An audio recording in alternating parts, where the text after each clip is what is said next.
In the bustling city of Lagos, there was a very beautiful, elegant, charming and peaceful young lady named Ada, whom so many people loved and many men admired.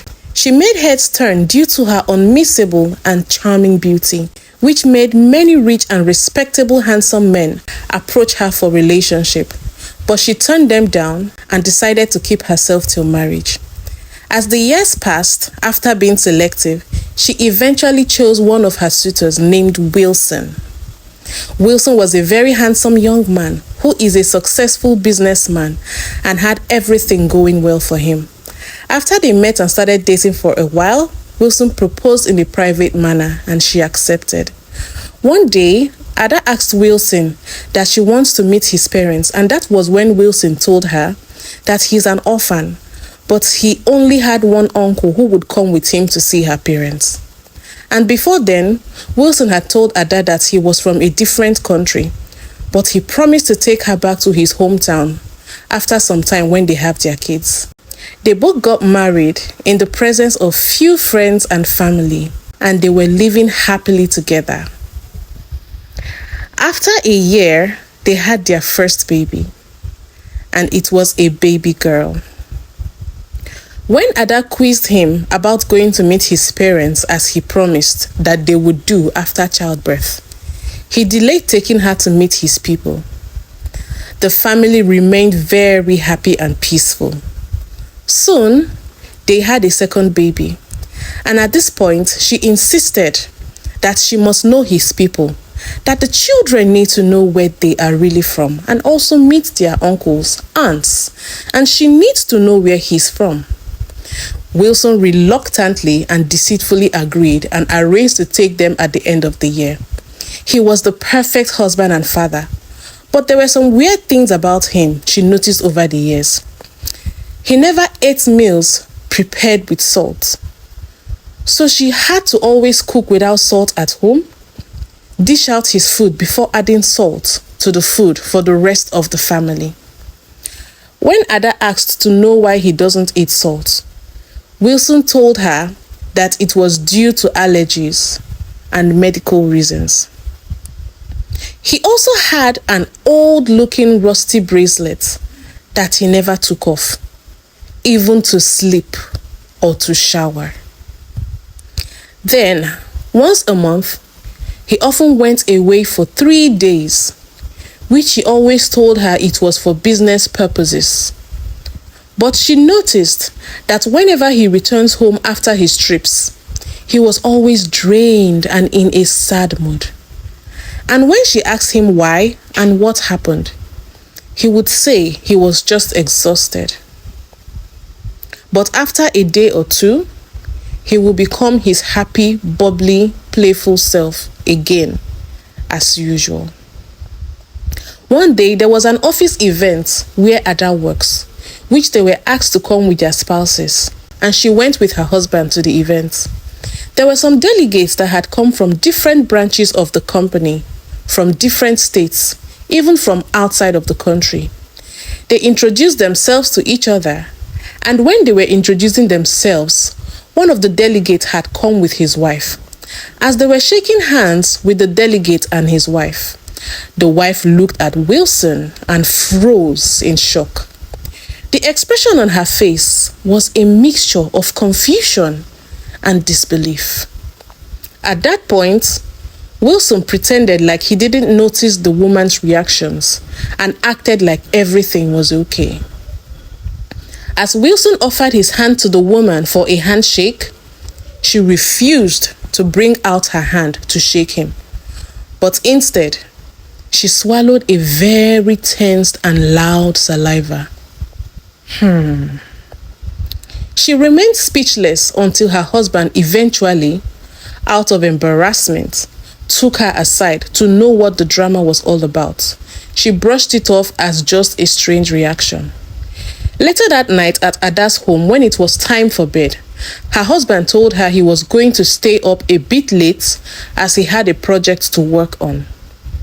He then kissed her on her forehead and whispered, "Good night, darling," and went into his home office, just another room from their matrimonial room. Later that night, Ada woke up at exactly 12 midnight and noticed he was not still in bed. She went to the bathroom to pee, and then, when she was approaching his study to check on him, she heard a low voice that sounded like her husband's, but still a bit different. She heard her husband saying, "My love, I miss you. But don't worry, just one last baby. We are almost done." Ada didn't go into the room as she initially planned. Instead, she turned and walked away, puzzled about who her husband was talking to and what did he mean by one last baby. Could it be that he was cheating on her? But she had never seen any sign of cheating. He was a faithful husband, loving, and they were happy together. A few days later, she felt sick, weak, and nauseous, and she knew once again what it was. She was pregnant for their third child. But she didn't tell him because she suspected that he was unfaithful. She even contemplated getting rid of the pregnancy. She decided she was going to get rid of the pregnancy, but later that night, Wilson said to her in a cold voice, "I know you're pregnant and planning to get rid of it. If anything happens to my baby, I will make life a living hell for you." Ada felt a very cold shiver down her spine. This was the tone of voice she had heard that night when her husband was speaking to a strange person. When she looked at him, she saw a darkness and coldness in his eyes that she had never seen before. She wondered if this was the same man she had fell in love with. The kind, soft, and sweet man who couldn't hurt a fly. When the time of the month came for him to travel for his usual 3-day trip, Ada decided she was going to snoop around to know who the other woman was. She trailed him while he drove to a bus park. After he had parked his car in a public car park, and then she saw him boarding a bus heading to Uyo. Ada never knew that Wilson travels that far for business, and she wondered, could it be that my husband has a mistress that stays all the way in Uyo? And even if he did, was he traveling just to spend just one day with her? Because she knew the trip from Lagos to Uyo was several hours. Ada was puzzled. But she knew his phone password. He never hid anything from her.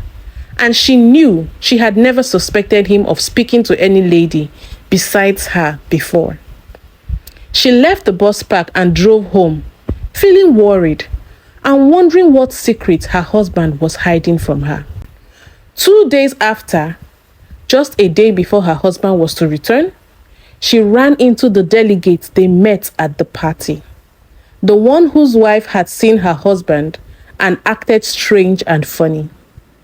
They were not friends, but greeted each other and exchanged pleasantries whenever they saw each other. Out of curiosity, after exchanging the usual pleasantries, she asked about his wife, and he replied that she was fine and preparing to travel back with the children as the holiday was almost over. She further asked out of curiosity, "The other day, we didn't really get a chance to introduce ourselves properly. I hope everything is okay," cause she seemed a bit under stress. And the man replied, "Oh yes, she's fine. She just thought your husband looks exactly like one of her old neighbors back in Uyo." Immediately she heard Uyo, a shiver ran down her spine, because this was the same place she had figured her husband constantly travels to. She knew she had to speak to this man's wife, and she quickly smiled and said, "If you don't mind, I can help take your wife around town. It's cheaper to get things here that the kids will need to go back to school. I don't mind taking her to where I shop for my kids." And the man smiled happily, knowing that his wife would love this. And he promised to give her a call when he got home so the wife could speak to her. But she knew she had a plan to investigate about her husband and this Uyo trip. What could she possibly discover? Later that evening, the man called and she spoke to his wife and they arranged to meet the next day. And when they did, she asked her if she recognized her husband. The woman seemed a bit hesitant at first, brushing it off like, well, people look like people a lot, and I don't think he's the one, so don't bother. But Ada pressed on, encouraging the woman to speak, and the woman said, I used to have a neighbor named Akpan about 10 years ago who looked exactly like your husband. They could pass for twins, if not even the same person. He was actually married with 3 kids, but they all lost their lives in a domestic accident. Upon hearing this, Ada pressed further for her to explain the accident. The woman continued, From what I heard, there was a gas explosion in their home. Their 3 kids died instantly. And I think the wife survived for a few days before she passed, while the man hung on for a few weeks but eventually didn't make it. People said the man blamed himself for not fixing the leaking gas cylinder that the wife had told him about some days before the accident happened. Ada went home that day wondering about the story and if it really had anything to do with her husband. Eventually, her husband came back that same evening, and as usual, he was in his sad mood. Ada was not acting normal as well because she knew something was off. And the story she had heard from that woman earlier in the day kept playing through her mind. Later that night, she woke up to pee and also heard whispering sounds from the door of his study, which was shut close.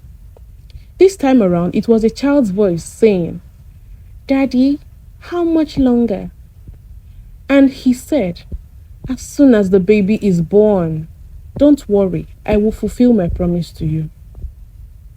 Ada's world came crashing down on her as she froze, but summoned her last breath to get back to her own bedroom.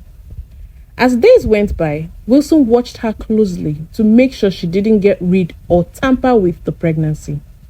He acted completely different, as if he knew that she might know something about his strange behavior.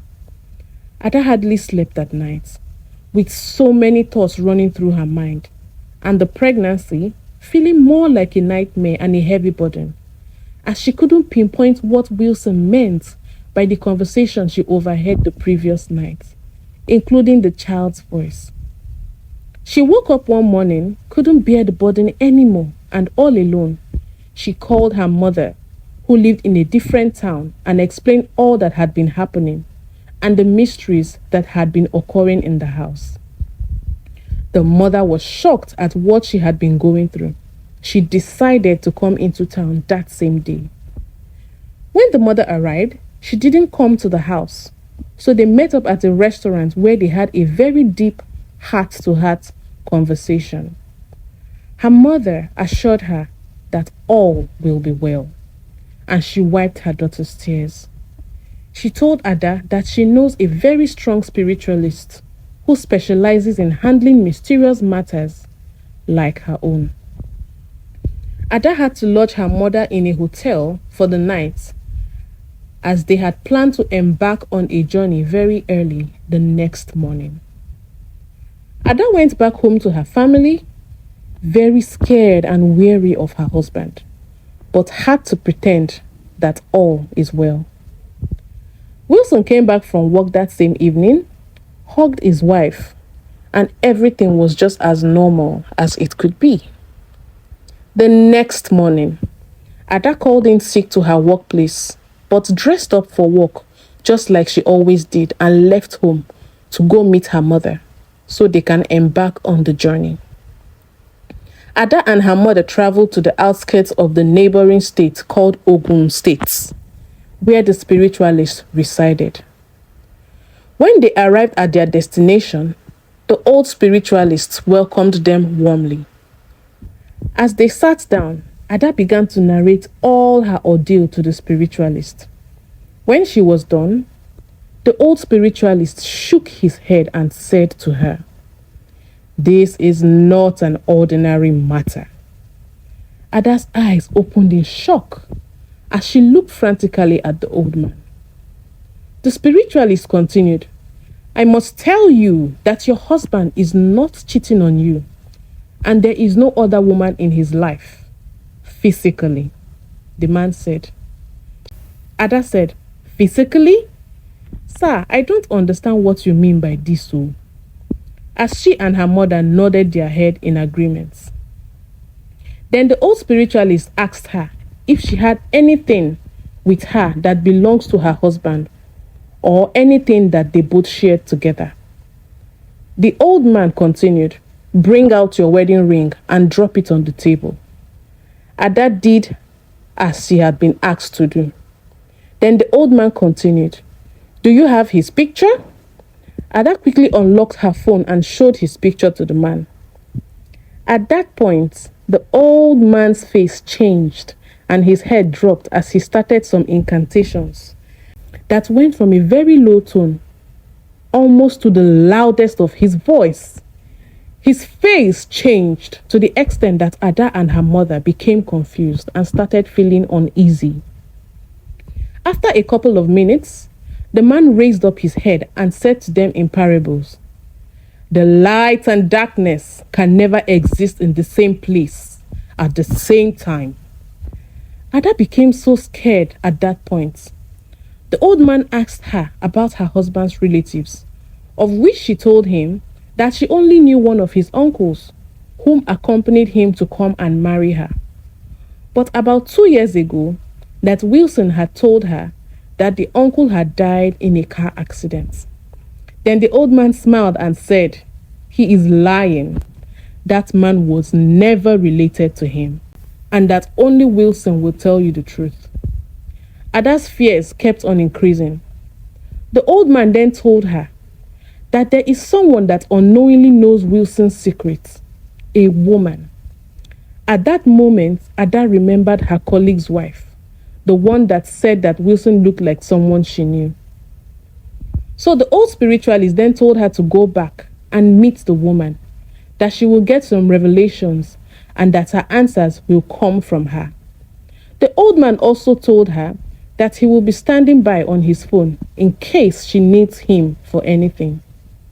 Ada and her mother traveled all the way back in total silence, as their minds were racing because of the revelations the spiritualist had made.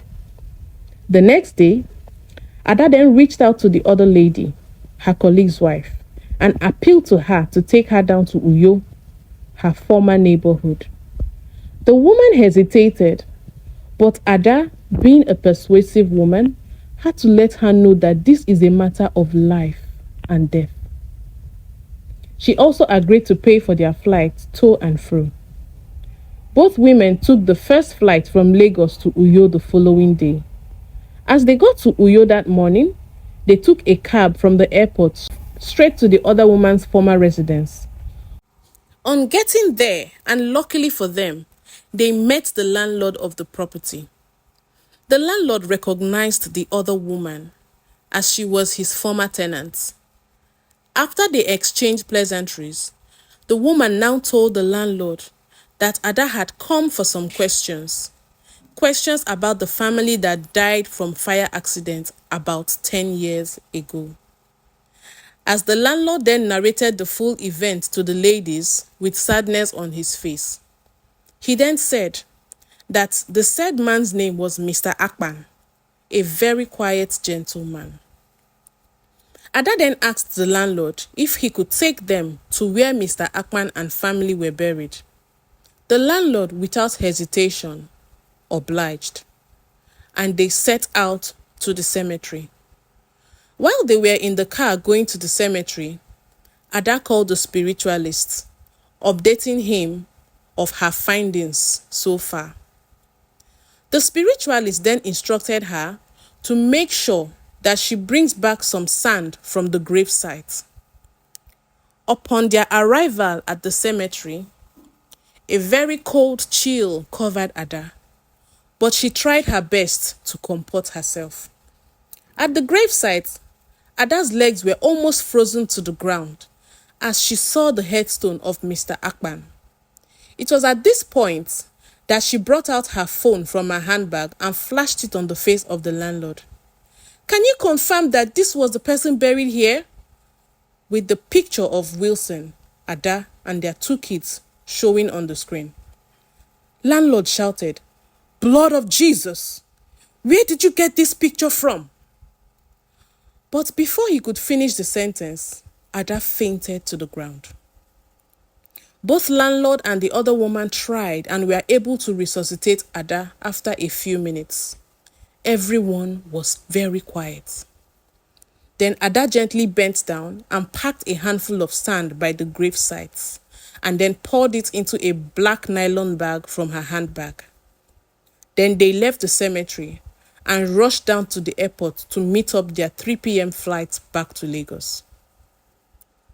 The next day being Friday, Ada continued her normal routine at home, making breakfast, preparing the kids for school, and dressing up for work. She had already told Wilson the previous night that the kids would be spending the weekend at one of her relatives' house because the kids were fond of going there. And Wilson, not suspecting anything, agreed. As everyone had left the house that morning, Ada came back home. This time, her mother and the old spiritualist joined her in the house later that morning. After the spiritualist had walked around the whole house, including Wilson's home office, he discovered a tiny broken mirror in one of the drawers in that room. The spiritualist then, after some incantations, picked up the mirror and then told Ada and her mother that this mirror is the medium Wilson uses to communicate with the other world. While holding the mirror, he had a shocking revelation.